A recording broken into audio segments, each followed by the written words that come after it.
Good morning दोस्तों। आज हम साइंस के आरआरबी एनटीपीसी से स्टेज 2 सेट नंबर 31 स्टार्ट कर रहे हैं। इसके पहले ग्रुप डी का सेट था। पहला नंबर है कि चावल के भूसी के तेल के स्थिरीकरण में निम्न में से किस एंजाइम का उपयोग होता है? तो लाइपेज का होता है। किसका होता है? लाइपेज का। तो पहला का सी हो जाएगा। दूसरा में निम्नलिखित में से क्या ऊर्जा का एक गैर पारंपरिक स्रोत है? तो क्या हो जाएगा? पवन हो जाएगा। निम्न में से कौन सा विद्युत आवेश की वह एसआई इकाई है जो लगभग 6×10⁻18 इलेक्ट्रॉन में निहित आवेश के बराबर होता है?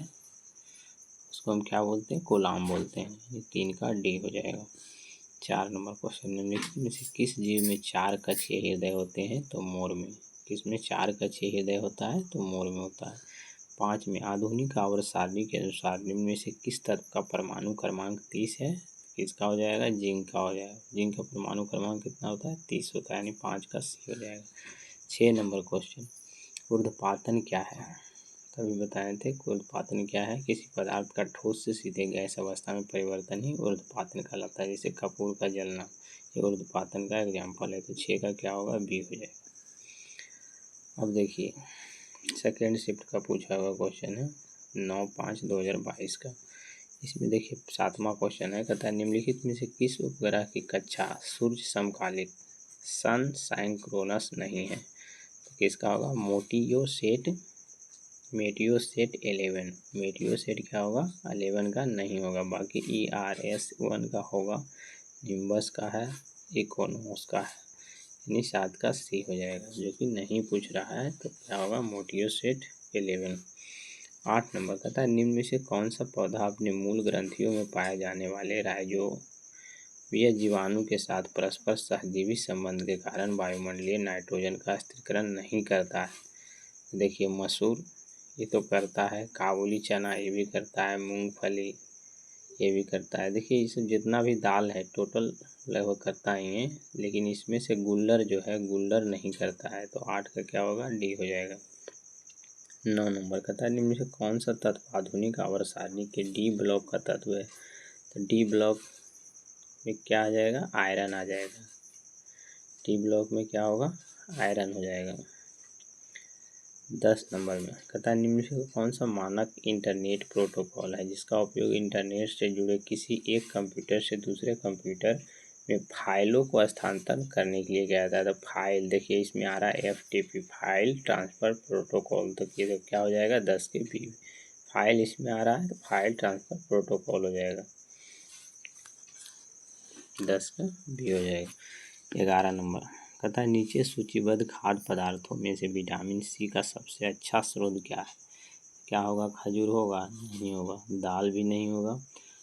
दाल देखिए अंडा हो गया, ये सब प्रोटीन का स्रोत है। लेकिन साइट्रस फल जैसे नींबू हो गया, संतरा हो गया, ये सब क्या है? विटामिन सी का प्रचुर, इसको साइट्रस फल बोलते हैं। यानी 11 का क्या होगा? बी होगा।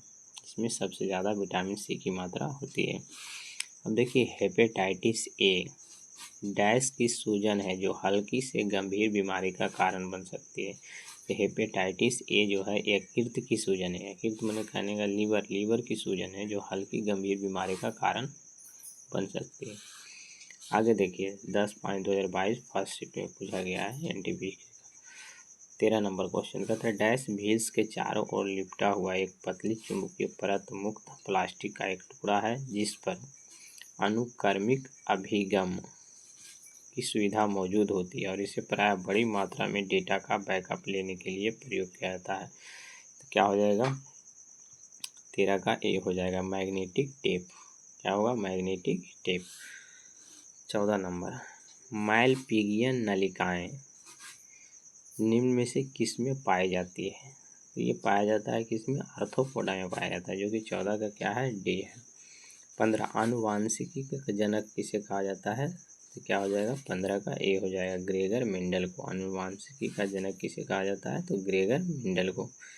16 नंबर क्वेश्चन कहता है निम्न में से किस कुंजी का उपयोग MS वर्ड में नया पैराग्राफ बनाने के लिए किया जाता है? तो नया पैराग्राफ बनाना है तो किसका प्रयोग करते हैं हम? इंटर का प्रयोग करते हैं। किसका करते हैं? इंटर का प्रयोग करते हैं। 16 का सी हो जाएगा। 17 नंबर क्वेश्चन निम्न में किस तरंग दैर्ध्य इसका तरंग दैर्ध्य न्यूनतम होता है? तो सबसे कम किसका होगा, तो गामा का होगा। सबसे कम किसका होगा, गामा का होगा, यानी 17 का डी। 18 नंबर, कृषि वैज्ञानिक MS स्वामीनाथन ने किस पद को गढ़ा जिसका अर्थ है पारिस्थितिकी और सामाजिक हानि के बिना उत्पादकता में निरंतर सुधार करना। ये कौन सी क्रांति का है, तो सदाबहार क्रांति। कौन सा क्रांति है, सदाबहार क्रांति। 18 का ए होगा। 19 नंबर कहता है निम्न में से किसका उपयोग खाद्य उद्योग में केक, मफिन और कुकी जैसे सेके हुए खाद्य पदार्थों में रासायनिक किण्वन कर्मक के रूप में किया जाता है, तो सोडियम बाइकार्बोनेट, यानी खाने वाला सोडा जिसको बोलते हैं। इसमें किया जाता है केक, कुकीज आदि सेके हुए खाद्य पदार्थ में रासायनिक किण्वन के रूप में प्रयोग करते हैं किसका, सोडियम बाइकार्बोनेट, जिसे NaHCO3। इसका फॉर्मूला क्या होता है, NaHCO3 का प्रयोग, जिसको खाने वाला सोडा भी कहा जाता है। 19 का डी होगा। 20 नंबर क्वेश्चन देखिए, 12/6/2022 फर्स्ट शिफ्ट में पूछा गया है। कहता एक्सेल वर्कशीट में संख्याओं का डिफ़ॉल्ट अलाइनमेंट कौन सा होता है, तो क्या होता है, एक्सेल में अगर जाएंगे तो इसमें डिफ़ॉल्ट अलाइंड कौन सा होगा, तो दायां होगा, तो 20 का डी हो जाएगा। 21 नंबर कहता है निम्न में किस कीबोर्ड शॉर्टकट का उपयोग विंडोज 10 PC को लॉक करने के लिए किया जाता है, तो विंडोज लोगो कुंजी +L। किस बोर्ड शॉर्टकट, निम्न में से किस कीबोर्ड शॉर्टकट का उपयोग विंडोज 10 PC को लॉक करने में किया जाएगा, तो क्या हो जाएगा, विंडोज लोगो कुंजी +L होगा। विंडोज लोगो कुंजी +L, यानी 21 के बी हो जाएगा। 22 नंबर कहता है प्राणियों में जनन अंग नर और मादा युग्मक उत्पन्न करते हैं जो संलयित होकर डैश बनाते हैं। क्या बनाते हैं, युग्मनज बनाते हैं। यानी नर और मादा जब दोनों युग्मक उत्पन्न होते हैं तो दोनों संलयित होकर यानी जुड़कर क्या बनाते हैं, युग्मनज बनाते हैं, जिसको इंग्लिश में जायगोट बोलते हैं। तो 22 का क्या हो जाएगा, डी हो जाएगा। 23 नंबर क्वेश्चन कहता है निम्न में से कौन सा जीवित जीवाश्म वृक्ष का उदाहरण है, तो क्या है, जिंकगो बिलोबा। जिंकगो क्या है, बिलोबा, ये क्या है, जीवित वृक्ष का उदाहरण है। जीवित जीवाश्म वृक्ष का उदाहरण कौन है, जिंकगो बिलोबा। 23 का डी हो जाएगा। 24 नंबर क्वेश्चन कहता है किस प्रकार की रासायनिक अभिक्रिया में फेरस सल्फेट के क्रिस्टल गर्म करने पर पानी मुक्त करते हैं और क्रिस्टल का रंग हल्के हरे से सफ़ेद में बदल जाता है, तो वियोजन अभिक्रिया। किसके कारण होता है, वियोजन अभिक्रिया, यानी 24 की सी हो जाएगा।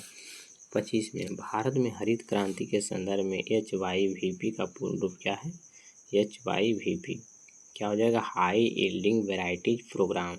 High yielding varieties programme, HYVP का पूर्ण रूप क्या होता है, हाई यील्डिंग वेराइटीज प्रोग्राम, यानी 25 का क्या हो जाएगा, सी हो जाएगा। Thank you.